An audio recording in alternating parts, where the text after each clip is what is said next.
Okay, we're here outside. I'm about to use some, let's see if I can get this in focus here. Sorry. Krylon UV resistant clear acrylic coating. Alright, now these scenes don't look too bad, but a lot of times if you've stamped on glossy paper in this kind of layered dye-based technique, the colors can dry dull, especially in the areas of heavy saturation. It becomes very apparent. You really can't tell if you just stamp out imagery, but it's when you layer the tones on top of one another, you can see how saturated the colors can become when it's freshly inked. But then when it dries, you've lost a lot of the value and deep layering and saturation of certain types of ink. Certain brands tend to do that. Marvy, I find, doesn't dry dull like that. But let's take a look here and see. I'll do half of this one right now so you can see it a little bit better. But let's take a look, especially in the values in the corners. Sorry about the glare here. Well, let's see if we can see a difference here on camera.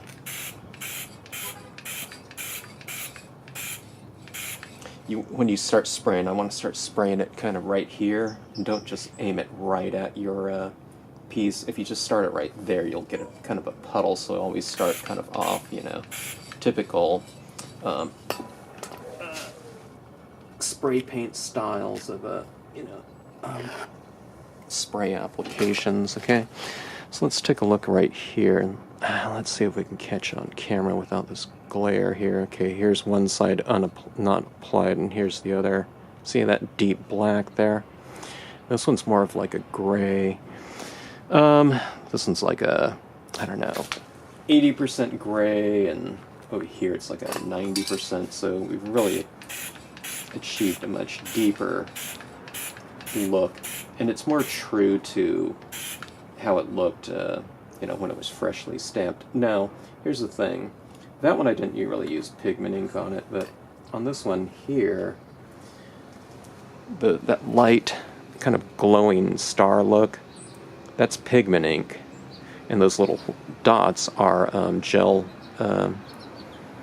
pen dots. So what you have to do is you have to be careful, because like pastels or chalks or something like that, if you apply too much of it too fast, it could make the gel run because of the binder that they use in these sprays. It'll kind of dissolve it. And like pastels or something like that, it can make all of that disappear. So you have to kind of be a little bit careful about it. So the technique for this one would be just to kind of give it a shot from distance like that and kind of let it dry. And I'll do the same thing for over here. That one's such a long one, I have to hit it a few times. Now this one right here is grayscale, and this one right here uses a lot of different colors. So this is the one that would really benefit from the spray sealing. Okay, now I'm going to let that set here a few seconds. It dries pretty fast. Let's hit it again. I'm going to hit it again from distance.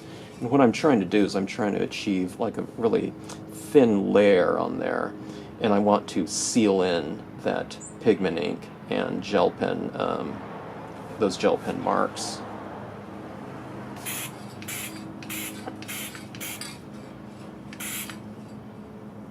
Okay, that should about do it.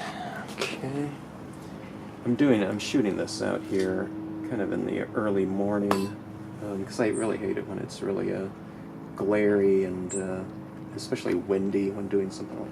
Let me put it this way right here for right now. When I apply the spray. Okay, I'm going to get the outside edges of these two, and especially the corners where I have a kind of strong vignette value applied with my inks. Hard to pick this up here. Okay. Alright, let's see right here. See that kind of deep saturation right there? Especially on the edges. Okay. Alright. now that's kind of setting up. It's fairly sealed, and I've retained, you know, like that that corona around the moon and those old glowing star areas fairly well. And then maybe I'll hit it one more time.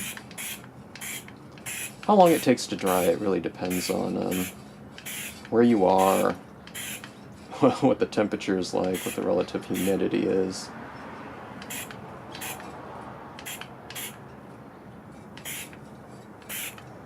But this is the great equalizer too, you know, for what different brands of inks you're using, what paper you're using. You know, there's all kinds of different combinations of paper and ink. And a lot of them do dry a little bit dull, so if you just spray them like that, it can really bring back a lot of the intensity and, like I said, the depth of your pieces. Okay, and plus they look really nice, especially if you're doing it on glossy cardstock. Even if you're not doing it on glossy cardstock, it can bring back the saturation on matte papers as well. It'll still look matte even if you're using a glossy, unless you layer, you know, put a really thick layer. But anyways, this is more of an art spray, you know, UV resistant clear. You can also use workable fixatives. Some people use hairspray. And if you want to really give a really thick layer on something, you can use something like a spray polyurethane. And got to be careful about those. There's a little spider on it. I hope he doesn't get stuck. But anyways, you can get a really thick glazed look with something like a polyurethane spray. It's meant to be applied on something more like outdoor furniture or something like that, but it looks pretty good on scenes. With something like that, you might want to spray it first with an art spray or something like that just to seal it off, because the polyurethane goes on really thick, and if you have like gel pen work or something like touches like that, it could make them spread or something like that. Or you can just use, you know, a much thinner spray from like 2 feet away and really let that dry before you apply a thicker layer. And the polyurethane spray might, you know, it's so thick that when it dries it might make your scenes kind of buckle, and you know, when it dries it'll be curled. But you know, if you just mat it on something, and you know, it'll flatten out really nicely. So anyways, that kind of helped those scenes a lot deeper and richer in terms of that saturation. Like catching the glare of this one now because they're so shiny. But anyways, that helped out a lot. No, don't go on that spider. The spider don't get stuck on that. So anyways, thanks for watching.